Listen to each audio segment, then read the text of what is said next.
2강 한번 보시면 2강 오늘 초대교회와 말씀 제목으로 해보겠습니다.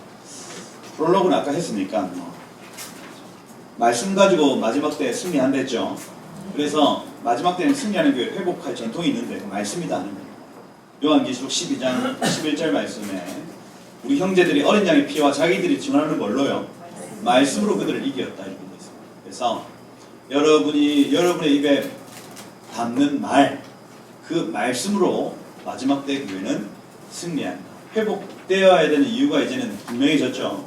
우리 마지막 때 교회를 이제 그 시점, 제가 아까 기도 인도할 때에 말씀을 드린 대로 우리는 추수가 넉 달이나 남았다 얘기하지만 주님은 지금 휘어져 추수하게 되었다라고 말씀하십니다. 이거 레마입니다. 지금 요 때를 향해서 주님이 말씀하십니다. 그래서 여러분의 입에 말씀을 넣으셔야 이 마지막 때 교회는 승리하게 된다. 그래서 오늘 말씀에 대해서 좀 언급을 하겠습니다.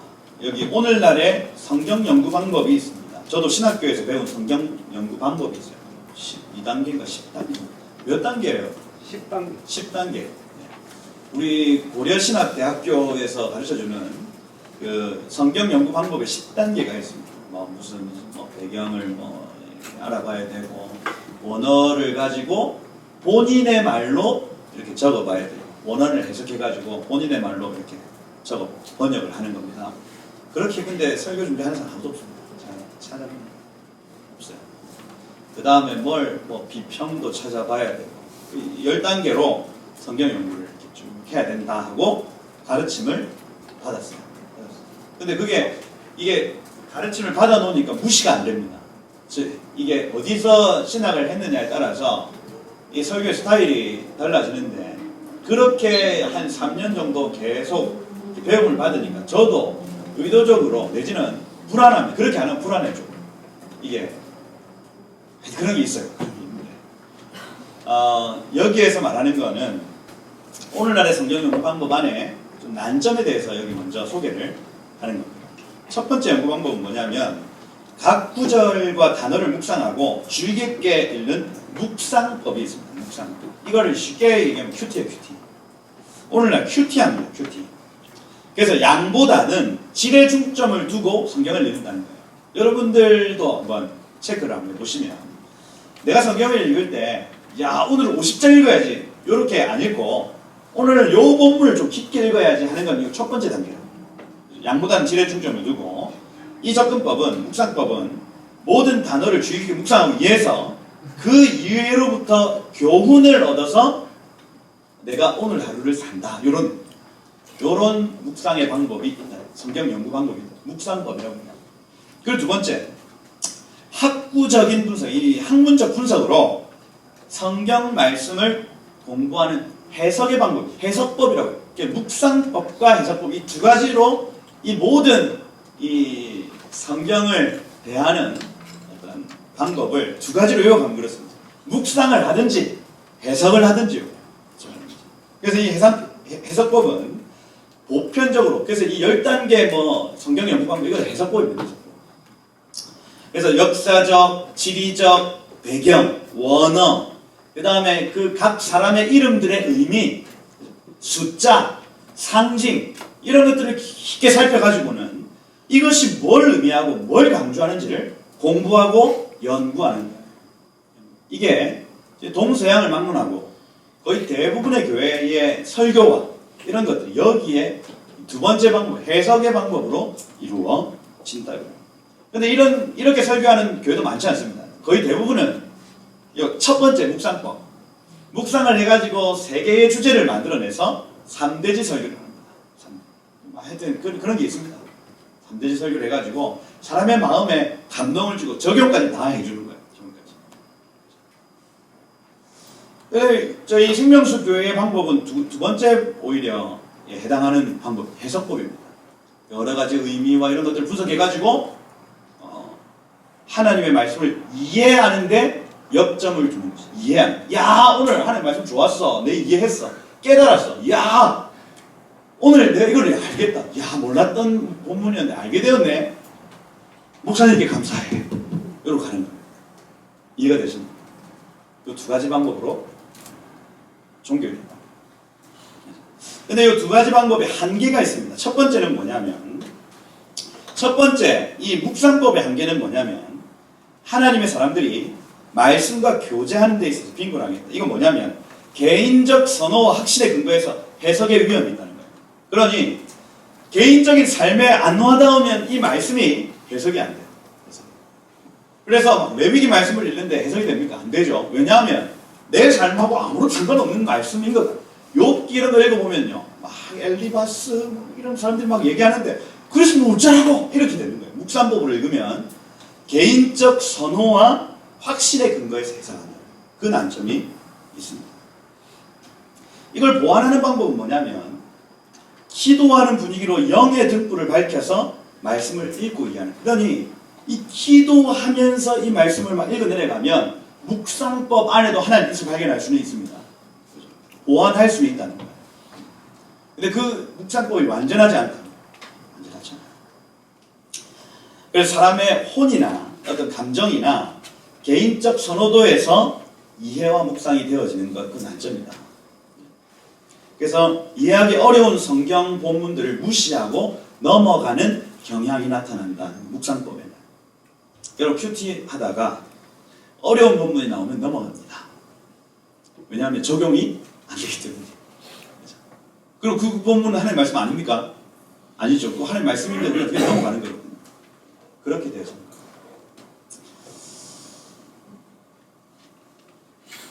그런데 여러분, 그 느헤미야 8장 1절에서 이런 데 보면요, 이 학자 에스라가요, 모세의 율법책을 아침부터 저녁 시간 동안, 오랜 시간 동안 낭독하는데, 거기에서 백성들이, 여러분 율법책, 창세기, 출애굽기, 레위기, 민수기, 신명기를 낭독만 하는데 그들이 깨닫습니다. 야, 희한하지 않습니까? 남녀 노소 불문하고 거기에 있는 대다수의 사람이 에스라가 그냥 읽기만 하는데 하나님의 임재와 영광을 체험해요. 이게 말씀이에요. 우리가 깨닫지 못해도 하나님의 말씀이 막 선포가 되어지고 낭독이 되어지면 거기에서 하나님의 영이 나타납니다. 두 번째, 이 해석법의 난점은 뭐냐면, 하나님의 말씀을 혼적 활동에만 의지하고, 그러니 지식적 활동에만 의지하고 생각 아래에 두게 만든다는 겁니다. 그러니 하나님의 말씀을 제한시킵니다. 의미와 실제를 좁은 영역 안에 가두게 됩니다. 그래서 어떤 목사님이 성경의 한 책을 철저하게 연구한 후에는 그 책을 완전히 이해했다고 보기 때문에 다시 읽어도 새로운 것 얻을 수가 없습니다. 이게 해석법의 난점입니다. 왜냐하면 원어 다 찾아봐도 예전에 다 찾아봤던 거 새로운 게 나올 수가 없습니다. 원어적 해석, 배경 이런 것들을 아무리 읽어봐도 과거에 정말 열심히 이걸 막 10년 동안 한 책을 연구했다. 그러면 새로운 거 나올 수가 없게 되는 거예요. 하나님의 말씀이 제한됩니다. 그게 지금 전통적 장로교의 특징입니다. 새로운 것들이 나타날 수가 없다. 그렇죠? 그래서 사람의 지적 능력과 은사가 다른 사람들에게 한계가 지어지고 그냥 사람들의 똑똑함, 지적 능력에 그냥 하나님 말씀이 갇혀버리는 거예요. 근데 여러분 히브리 4장 12절 말씀에 하나님의 말씀은 살아, 운동력이 있다. 좌우의 날선 어떤 검보다도 예리하다. 영과 혼감이 간절과 골수를 찔러 쪼개버린다. 이렇게 되어 있습니다. 여러분 하나님의 말씀은 우리의 지적 영역에 묶이는 말씀이 아니에요. 하나님의 말씀은 살아, 운동력 있는 말씀입니다. 그래서 그 말씀 자체가 막 역사하기 시작하는데 사람의 영과 혼과 믹, 간절과 골수, 영혼, 육, 초대교회가 영혼, 육에 대한 온전한 이해를 할 수 있었던 것은 하나님의 말씀에 대한 온전한 이해, 그걸 가지고 있었기 때문에 말씀 지적으로 받아들이는 게 아니에요. 초등학교밖에 안 나온 무디라는 사람이 D.L. 무디라는 사람이 하나님의 말씀을 깨닫기 시작하는데 저 하버드, 예일 이런 그 미국의 유수한 대학생들이 그의 말씀 앞에 엇꾸라지는 일들이 많아요. 초등학교 나왔다. 아니 그가 얼마나 해석했겠어요? 얼마나 원어를 잘 알아서 그 말씀들을 풀어내겠습니까? 한계가 있거든요. 그런데 하나님의 말씀이 살아 운동력이 있으니 그 머리 똑똑한 사람들이요, 자기의 모든 부귀 영화 다 버리고 내가 주님 앞에 헌신하겠습니다 하고 학생 자원운동을 일으키는, 못해야 돼요. 그의 살아 운동력이 있는 말씀의 선포대로. 그러니 인간의 지적 능력에 결코 하나님의 말씀은 제한받을 수가 없습니다. 해석법으로 우리에게 주는 유익이 있지만은 그것이 완전한 하나님의 말씀에 대한 태도가 아니라고. 아니에요.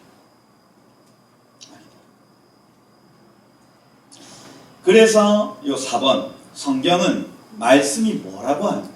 이 말씀을 뭐라고 정의하는가? 시편 119편 96절 말씀 다 같이 한번 읽어보겠습니다. 시작. 내가 보니 모든 완전한 것이 다 끝이 있어도 주의 계명들은 심히 넓으니이다, 이렇게 되어 있습니다. 여기에서 보면 세상의 모든 것은 다 끝이 있다. 그런데 주의 말씀은 끝이 없다는 얘기죠. 한계가 없대요. 깨닫고 깨달아도 한계 없는 것이 주의 말씀입니다.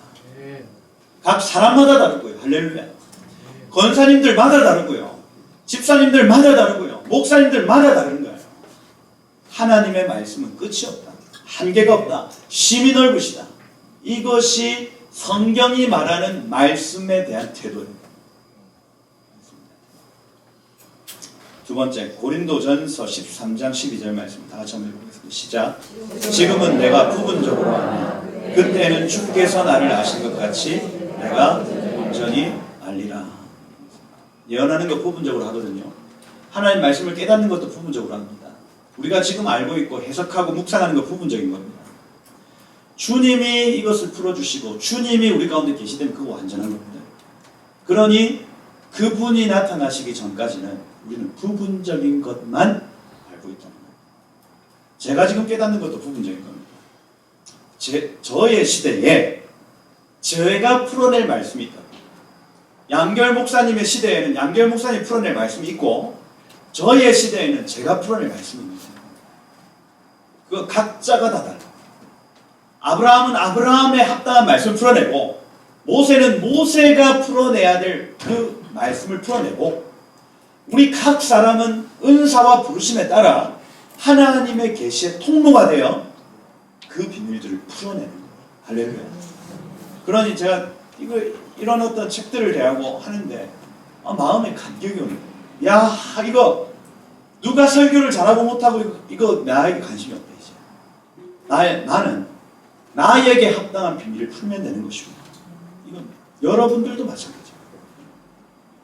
여러분의 말씀이 하나님의 말씀, 여러분의 10년 동안 아기까지 채워지기만 하면 그 말씀의 비밀이 풀어지도록 되어 있습니다.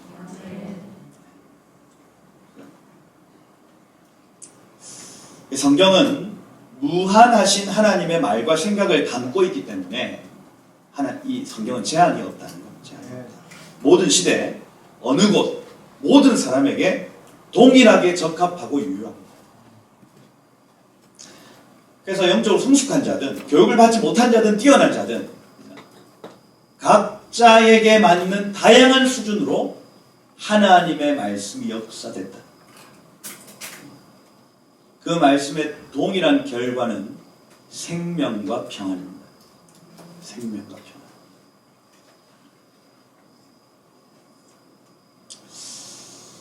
여러분 말씀을 가지시길 축복합니다. 네, 이 말씀을 가지셔서 묵상의 차원을 뛰어넘으시고 해석의 차원을 뛰어넘으셔서 생명의 차원으로 말씀을 받으시길 축복해요. 초대교회 성경 연구 방법. 그러면 이 사람들 성경 연구를 어떻게 했는가? 그렇죠? 초대교회 사도들은 어떤 관점에서 성경을 다루었나? 1번에 보시면 골로새서 3장 16절 말씀에 함께 읽겠습니다. 그리스도의 말씀이 너희 속에 풍성히 가하여 모든 지혜로 피차 가르치고 권면하고 이렇게 되었습니다. 여기 풍성히 거하며 할 때 이 블레로 충만하게 채워진다. 이 초대교회의 장로들 내지는 사도들은 특징이 있는데 말씀으로 채워졌다는 거예요. 아기까지 찼다는 거예요. 이 사람들을 장로라고 표현하고 사도라고 표현합니다. 이들의 특징은, 초대교회 아비들의 특징은 말씀에 대한 깊은 지식과 말씀으로 가득 채워졌다. 그래서 그들 세대 모든 문제를 어떤 다루고 방향을 제시해 주는데 귀중한 인도자가 되었다. 그러니 장로예요. 그러니 사도인 겁니다. 말씀으로 채워진 사람. 디모데가 어렸을 적부터 이런 사역을 감당할 수 있었던 이유는 무엇이냐면 그가 말씀으로 채워졌기 때문에. 그래서 이들은 이 교회의 기둥과 같은 자들이었고 그들의 참석과 조언이 없이는 어떤 회의에서 어떤 결정도 내리지 않았다고 표현하고 있습니다. 이 아테프 신부의 책의 기록, 이분이요 한 10몇 년 동안 은둔하면서 그 수도원에 있는 여러 세계 수도원에 있는 초대 교회의 자료들을 다 살펴보고는 결론적으로 내고 있는 책들이 지금 막 쏟아져 나옵니다. 그러니 그런 기록들을 저희가 살펴보는 거예요. 초대교회 사도들이 말씀으로 아기까지 치워졌다.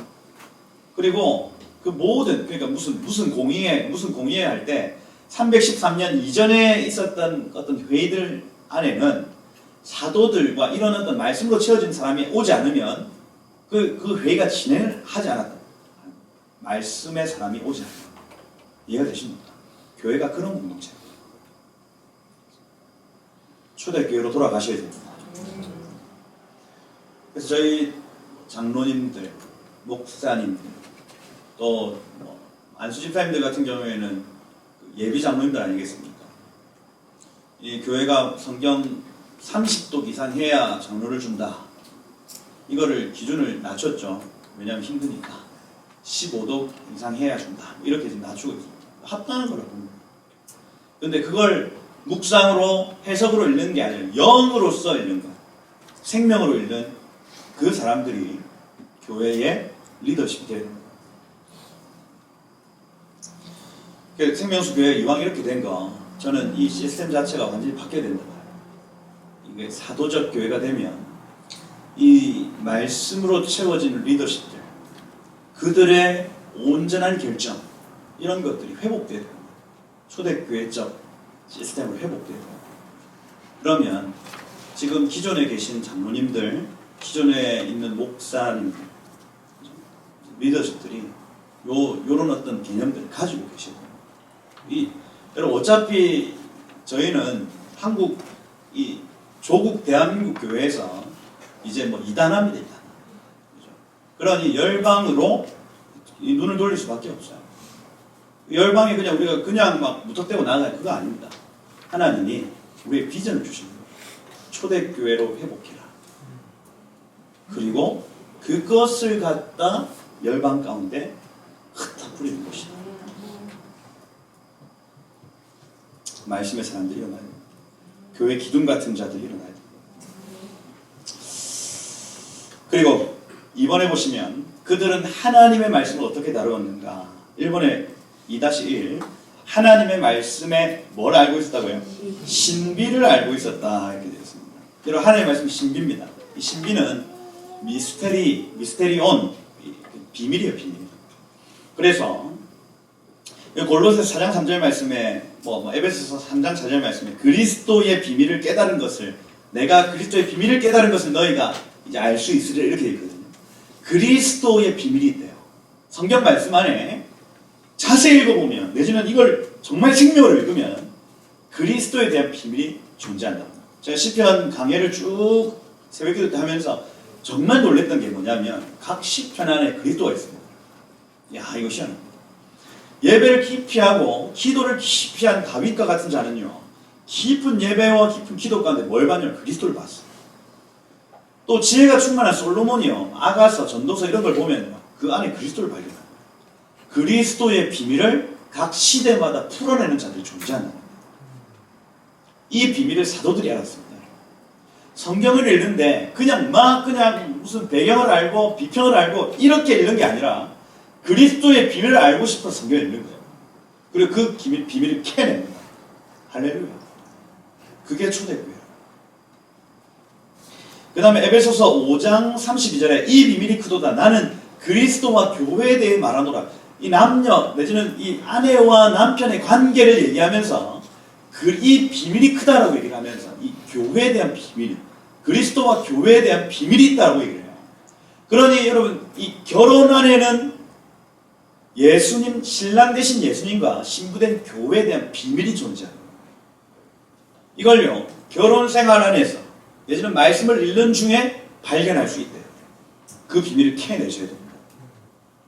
어떻게 남편을 사랑함으로 이 교회가 주님을 사랑하는지, 어떻게 남편에게 순복함으로 교회가 신랑 대신 주님께 순복하는지를 그 결혼 생활 안에서 비밀을 발견할 수가 있대요.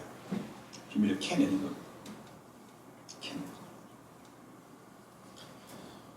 여러분 결혼 생활 하는데 이 비밀 잘 아셨습니까? 남편과 여러분과의 관계 안에서 그리스도를 발견하셨나요? 쉽지 않죠? 아직 비밀이 안 보이는 겁니다. 그런데 이 비밀이 딱 벗겨지는 순간, 야, 주님이 나에게 이 혼인 관계를 허락하신 이유를 내가 알았다. 이렇게 되어버리는 거예요. 저도 발견하고 있습니다. 아내가 저한테 막 할 때 저는 주님이 교회가 저렇게 하면 얼마나 마음이 아플까? 남편으로서 조금씩 민주한테 이런 거 얘기하면 안 되죠. 목사 또 설교한다 이렇게 얘기하면 안 돼요. 제가 이 깊은 마음으로 사랑하지 못하고 이런 걸 예수님은 이러지 않을 건데 이렇게 여겨질 때도 있어요. 조금씩 발견합니다. 복음에도 비밀이 있죠. 에베소 6장 19절 말씀. 나를 위하여 구할 것은 내게 말씀을 주사 나로 입을 열어 복음의 비밀을 담대히 말하게 하소서. 이렇게 복음에도 비밀이 있다. 말씀을 읽는데 그 비밀 풀어지는 겁니다. 미스테리온, 감추어진, 알려지지 않은 불법의 비밀이 있고요. 불법의 비밀이 이미 활동하였으나 믿음의 비밀도 있습니다. 깨끗한 양심의 믿음의 비밀을 가진 자들과 함께 디모데전서 이런 데 나와 있죠. 비밀이 있다는 것을 아는 공동체였다. 그 다음 여기 이번에 보시면 생각과 사고가 아닌 사람의 내면의 역사, 영의 영역에 근거를 두고 성경을 대했다 이렇게 얘기하고 있습니다. 그래서 이 사람들에게는요, 이 신비를 캐내는 이 영적 차원의 어떤 의미들을 캐내는 일에 오히려 성경을 봤다는 거예요. 영적이죠. 그래서 여러분들 성경을 읽으실 때 지식적 차원, 해석적 차원으로 읽으시는 거 아니다. 그 다음에 묵상적 차원, 내 삶에 어떤 걸 이제 적용해 볼까 하고 그렇게 읽으시는 거 아니다. 자, 지난주에도 똑같이 말씀을 드렸습니다. 영적 차원, 생명적 차원, 이 말씀에 대한 역사하기 시작하기 때문에 이걸 고지것대로, 말씀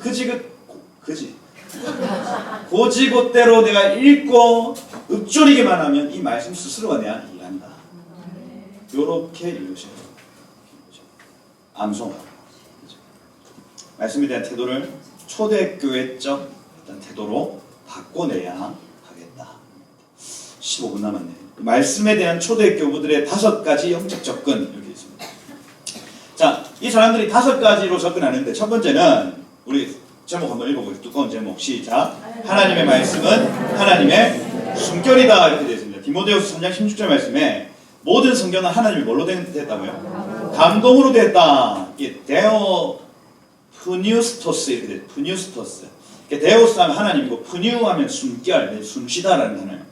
하나님의 숨결로 되었다. 그분의 숨결로 되었다는 것을 초대교회 사람들은 알았다고요.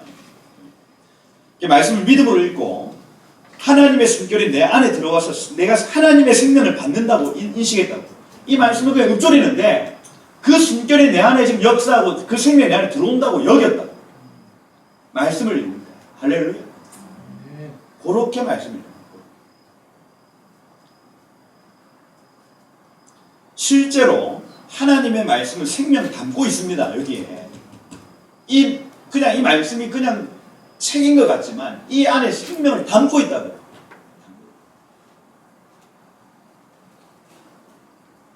그러니 이 말씀을 읽는데 우리의 마음이 소성케 되어집니다. 뼈가 살아나고요. 할렐루야. 영에 불이 붙습니다. 여러분. 혼적 목마름이 해결됩니다. 야, 말씀을 읽을 때 영원한 생명으로 막 가득 차요. 그럼 어떤 현상이 나타나냐면 우리의 육체, 우리의 얼굴이 하나님 형상으로 바뀝니다.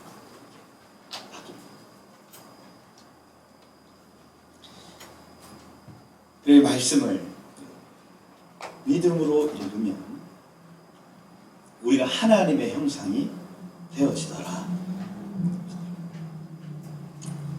특별히 한 100년 이후로부터 복음서를 이 사람들이 막 이제 읽습니다. 복음서를 읽곤 했는데 이 말씀을 예배의 방식, 기도의 방식으로 막 읽으니 그 복음서 다 읽고 또 엎드려 경배하고 뭐 이런 식으로 시편 한 편 읽고 엎드려 경배하고 예배의 형식으로 막 이거를 막 지금도 동방의 그 이집트 정교회나 이런 사람들은 실제로 그 말씀을 읽고 엎드려 경배하고 예배의 형식으로 읽습니다. 그렇게 하는데 이 삶의 모든 영역에 하나님의 생명의 역사가 변화를 가져온다. 이런 기록들을 다 적어놔요. 이걸 저희는 안 해봤거든. 안 해봤어요. 우리의 육체 그냥 열심히 읽으면 되지 이렇게 했는데 이걸 예배 형식으로 기도 형식으로 읽어보니 내 삶의 거의 대부분의 영역에 변화가 나타난다고 기록하고 있습니다. 2번 두 번째 접근이 뭐냐면 같이 읽겠습니다. 하나님의 말씀 시작. 하나님의 말씀은 혼과 정결하게 하고 깨끗하게 하는 효과가 있다. 이 사람들이 신령, 이 사람들의 믿음에는 말씀을 읽으면 우리의 모든 영, 혼, 육의 청소가 일어난다고 봤어요. 그래서 여기 초대교회의 어떤 그 전승에 어떤 수도사가 자신의 영적 아버지한테 가가지고 말씀을 읽어도 제가 이해할 수가 없습니다. 이 말씀을 읽는 것이 다 무익하고 필요 없는 것 같습니다. 제가 이해가 안 되니까. 이렇게 됐어요. 근데 그 영적 아버지가 뭐라고 했냐면 자, 이 통을 하나 툭 던져면 거기 구멍 뚫고 계속 물을 채워가지고 이리저리 이렇게 다녀라. 이렇게 멀리 갔다가 돌아오라 얘기를 했습니다. 그런데 이 수도사가 계속 반복해서 통을 물을 담고 구멍으로 다 빠지고 물을 담고 구멍으로 다 빠지고 그래서 이 아버지가 물었죠. 통에 물이 있냐? 없습니다. 이렇게 했어요. 물이 다 새버리고 없습니다. 자세히 들여다봐라. 그래서 그 통이 깨끗해지 않느냐? 물었어요. 그걸 보고 이 수도사가 이거 그렇구나. 말씀이 우리의 이 영과 혼과 육을 통과하면요 말씀이 안 남아있는 것 같지만 그것이 우리의 영, 혼, 육을 정결케 한다. 아무것도 안 남아있는 것 같지만 정결하게 해서 하나님의 뜻을 행할 수 있는 단계로 나아가게 만든다. 그래서 그 책에 이렇게 돼요. 아들아, 이처럼 타락한 혼은 생명의 물을 간직하거나 하나님의 말씀의 신비를 처음부터 이해할 수 없단다. 처음에 하나님의 말씀은 구멍이나 틈이 없어질 때까지 혼을 깨끗하게 하고 정결하게 하신단다. 한 사람이 이 일을 규칙적으로 해나가면 영의 생각들이 하나님의 말씀의 위대한 신비들과 그 말씀 뒤에 감춰진 보물의 뜻을 깨달아 이해하게 되고 빛 가운데로 이끌리게 되는 거란다. 혼은 말씀을 깨달을 수가 없대요. 근데 깨끗해진 혼, 그것을 통해서 영이 하나님의 뜻을 깨닫게 된다. 말씀을 그냥 소리내어 읊조리는 것만으로도 여러분의 생각과 여러분의 마음이 새롭게 된다는 것. 그것이 두 번째 영적 접근. 세 번째 영적 접근 제목 한번 읽어보겠습니다. 하나님의 말씀 시작. 하나님의 말씀은 영의 양식인 만나이다. 신명기 8장 3절 여러분 잘 아시는 말씀. 내가 너희에게 만나준 것은 사람이 떡으로만 살 것 아니요 여호와의 입에서 나오는 모든 말씀으로 사는 줄을 내게 알게 하려 하심이로다. 그리고 초대교회 사람들은요, 말씀을 별명을 삼았는데 감추어진 만나라고 별명을 삼았습니다.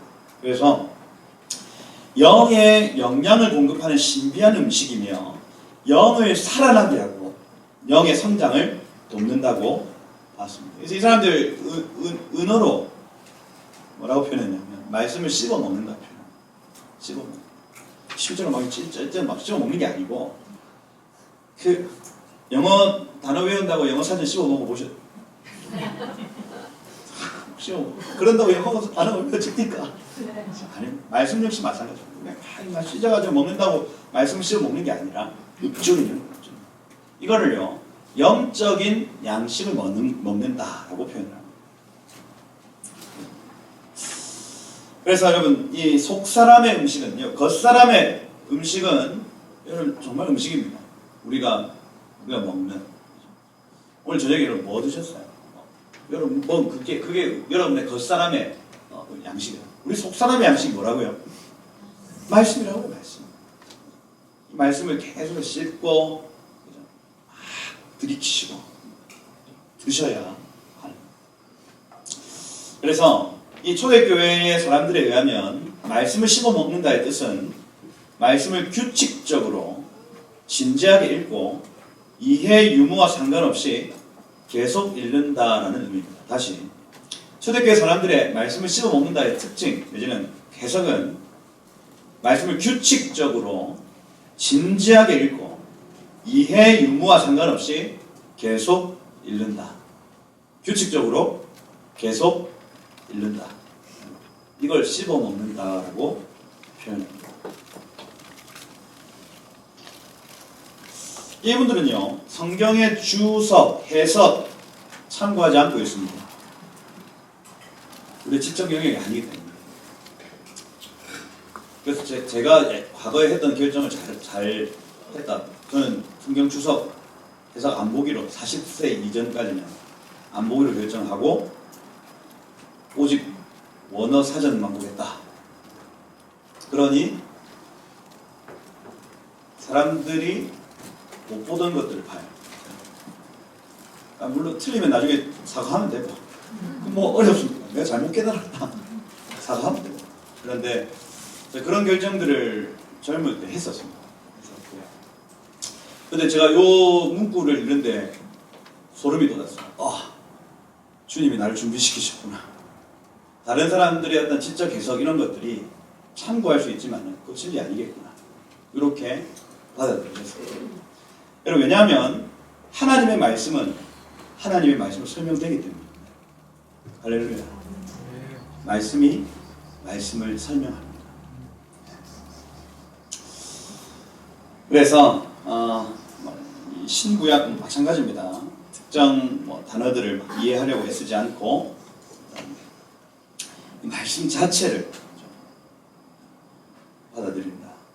그래서 이 사람들은요, 조언을 구하는 질문에도 대답할 때에 또 이단 시비가 붙었을 때에도 이 신구약에 나타난 성경 구절 가지고 반박하고 상담합니다. 초대교회 아비들의 특징이에요. 그래서 상담하러 오면 말씀을 가지고 상담해줘. 여러분, 그런 권사님들 일어나시길 축복해요. 권사님들, 할렐루야. 오 권사님, 이 권사님, 박 권사님. 이 권사는 권면하고 위로하는 사람들이거든요. 근데 이 권면하고 위로할 때, 못잖아. 내가 네 마음 잘 안다. 이것도 좋지만은 기도하면서 하나님의 말씀을 받아내고 그 말씀을 가지고 던져주는 거예요. 이게요, 사람의 마음을요, 우리가 만질 수 있을 것 같지만 그렇지 않습니다. 하나님 만지셔야 돼요. 말씀이 곧 하나님이십니다. 말씀을 받아내는 목사, 장로, 권사, 이런 리더십들이 나타납니다. 그래서 이 조언을 구하는 질문들, 또 이단을 반박할 때에도 말씀 구절을 가지고 했다. 영적 아버지들은 서신서, 복음서, 예언서, 시편 암기하고 있었다라는 기록을 남기고 있습니다. 저도 시작했어요. 저도 암기. 저희 아이들 암기 시키니까 자연스럽게 그 아이들하고 같이 암기를 하도록 되더라고요. 그래서 좀 늦었지만 이 머리가 완전히 굳기 전에 암기를 좀 해야 되겠다. 더 나이 드신 분들은 진짜 힘드실 것 같은데 그래도 도전을 짧은 유다서 도전을 한번 해보시고 하시면 좋지 않을까 싶습니다. 여러분, 성경은 그분들의 영양분이었어요. 성경은 지루함 없이 오랜 시간 동안 씹을 수 있는 그들의 음식이었습니다. 그래서 여러분들도 이 성경을 여러분의 음식으로 삼으시고 소화해내시길 축복합니다. 네 번째, 하나님의 말씀 시작. 하나님의 말씀은 예언의 영으로 충만하다. 여기서 나오는 예언은요, 미래를 말하는 것 아닙니다. 여기 고린도전서 14장 3절 말씀에 예언하는 자는 사람에게 말하여 덕을 세우며 권면하고 위로하는 것이다, 이렇게 되어 있습니다. 그래서 하나님의 말씀은요, 덕을 세우고 권면하고 위로합니다. 그래서 이 예언의 영, 이 각 사람의 마음에 속에 있는 상황을 성령께서 하십니다. 그래서 그 성령께서 진리의 영이시기 때문에 말씀으로 그의 마음을 만지기 시작하면 그게 곧 예언이에요. 그래서 과거의 여러 일들을 우리의 이 말씀, 우리가 깨닫는 말씀, 하나님께 받은 말씀으로 위로할 수 있습니다. 현재의 지금 상황을 말씀으로 위로할 수가 있는 거예요. 그걸 예언이라고 얘기해요. 앞으로 닥칠 여러 가지 일들에 대해서 대비하고 위로할 수, 권면하는 그 능력이 말씀에서 나온다는 거예요. 그래서 하나님의 말씀은 예언의 영으로 충만하다는 개념을 초대교회가 가지고 있다고. 그래서 예언의 영, 어떤 이 선지서, 특별히 예언서를 이 사람들이 의도적으로 읽습니다. 영적인 통찰력, 영적인 어떤 분별력을 이들이 믿음으로 예언서 내지는 그 선지서를 이들이 믿음으로 쭉 읽어내요. 이 사람들이 기록해놨는데요. 이게 참 희한한 게 뭐냐면 예언서의 제목을 어떻게 구성을 해놨냐면 사람 이름으로 해놨어요. 아니, 한 사람의 이름을 성경책에 제목으로 적으면 왜냐. 근데 이 초대 교부들 내지는 여기 야테프 신부가 해석해 놓기를, 그거는 이 예언서를 읽으면 그 이름이 이사야만 누리는 어떤 그 예언의 말씀이 아니라 그 읽는 당사자가 선지자 영을 받아서 그 선지자적 말이 자기의 말이 된다. 이렇게 접근을 해버립니다. 야, 이게 제가 그 책을 이렇게 쭉 읽는데 굉장히 놀라웠습니다. 아, 저자의 이름을 성경책 이름으로 적어 놓으신 이유, 우리 역시도 그 선지자처럼 그 말씀을 받아내라는 거예요. 그래서 나중에는 최윤정이라는 성경책, 나중에는 뭐 호석 이런 성경책, 이런 것들이 나타날 수 있다.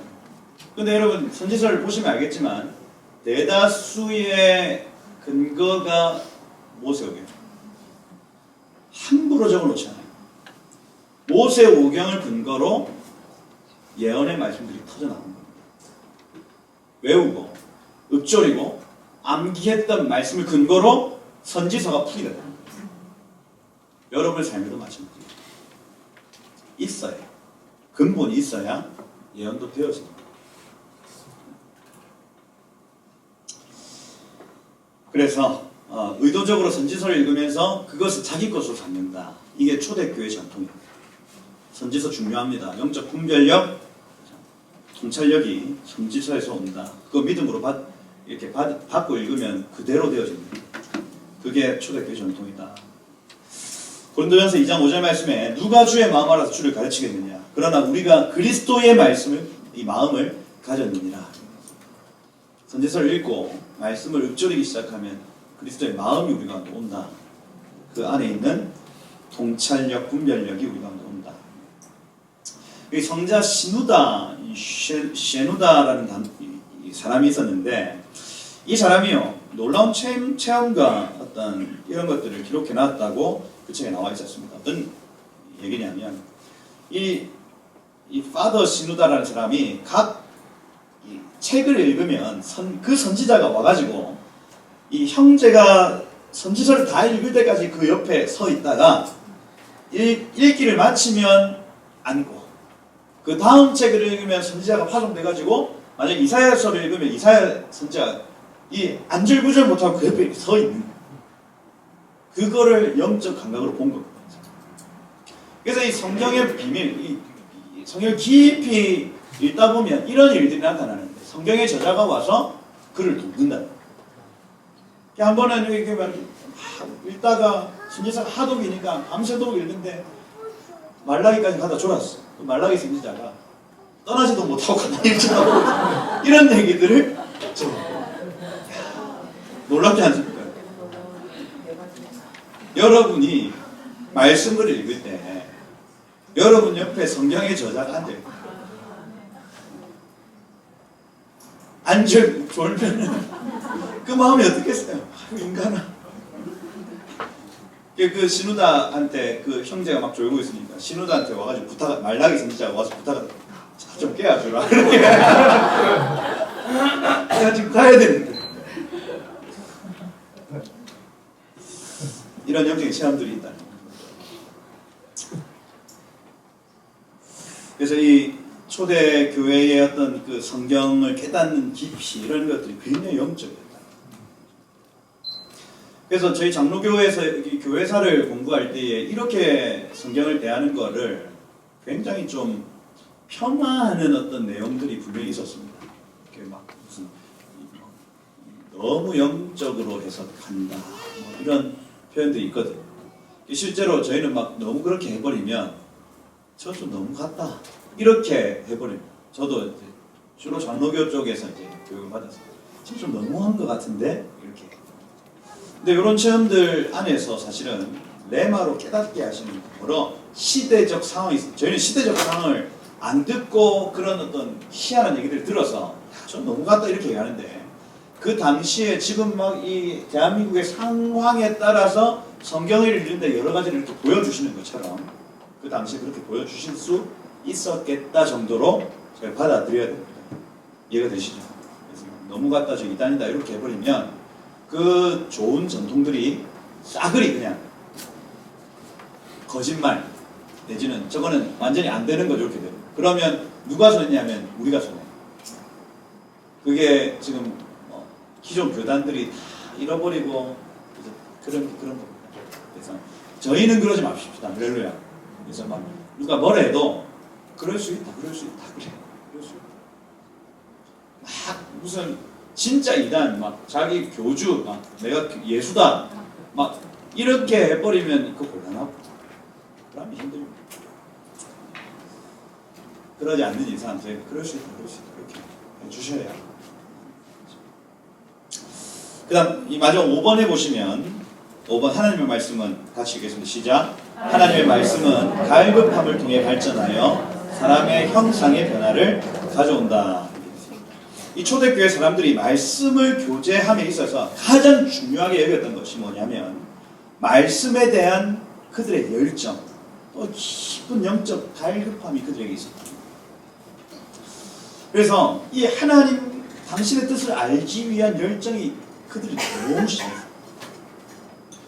비밀을 알고 싶었다니까요. 이 사람들. 하나님을 알고 이 신랑 되신 주님이 어떤 분이신지 이 사람이 너무 알고 싶어서 그 갈급함 때문에 하루 종일 그걸 고민하고 이 막 무슨 가죽을 깁고 하는 그 내내 그리스도에 대한 비밀을 궁금해하고 알려하고 했다. 그 갈급함을 통해서 이들이 이 사람의 형상의 변화, 그들의 삶의 변화를 이룹니다. 가장 기초적인 베이스에는 그들의 마음의 갈급함이에요. 어떤 갈급함이냐면 주님을 알고 싶다는 거예요. 내가 너희를 위해 기도할 때 지혜와 계시의 영을 너에게 주사 하나님을 알게 하시고 사도 바울이 에베소 교회를 위해서 기도할 때 가장 첫 번째 중보기도가 뭐냐면 너희에게 하나님의 영이 임하여 하나님을 알기로. 사도 바울의 마음에 그 갈망이 있었어요. 초대교회 사람들의 가장 기본 베이스에는 신랑 되신 주님을 알고 싶다는 갈망이 있어요. 그 갈망은 어떻게 표현되냐면 말씀을 읽는 것으로 표현됩니다. 찾는 거예요. 찾는 거예요. 목마른 사슴이 시냇물이 어디 있는지 찾아 헤매듯이 내 영이 주를 찾기에 갈급은 어디서 찾을 거예요? 저기 어디에 있습니까? 저기 금정산 꼭대기에 있습니까? 저기 낙동강 하구 쪽에 있습니까? 거기에 주님 계신다면 그쪽으로 가겠습니까? 설국산 어디에 있어요? 여기에 있다. 할렐루야. 주의 말씀 안에서 내가 주님을 찾기에 갈급하다. 우리는 때로는 이 갈망 말고 다른 갈망으로 살아갑니다. 많은 사람들이 다른 갈망으로 살아갑니다. 무엇을 먹을까? 뭘 마실까? 그래서 이 뭘 먹을까를 위한 갈망 때문에 막 후쿠오카까지 우동 먹으러 가고 무엇을 마실까? 오늘은 뭐 먹지? 어디 가서 자지? 이런 어떤 여러 가지 갈망 때문에 주님을 향한 갈망, 이것이 사그라들어요. 그래서 이 사람들은 성경을 읽을 때 영적 지식 얻기 위해서, 논쟁하기 위해서, 성경을 물어보는 사람들에 대해서 대답하기 위해서 성경을 대하지 않아. 설교하기 위해서 대답하지 않아. 대하지 않아. 기도 인도하기 위해서, 또 뭐 내 사역을 잘하기 위해서 성경을 대하지 않아. 이 사람들의 갈망은 유일해. 하나님 알기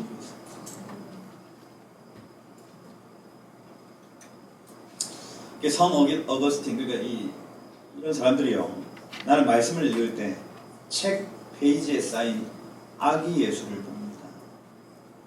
그리고 이 예수님의 형상이 내 삶 가운데 임하기를 원합니다. 요렇게 삽니다.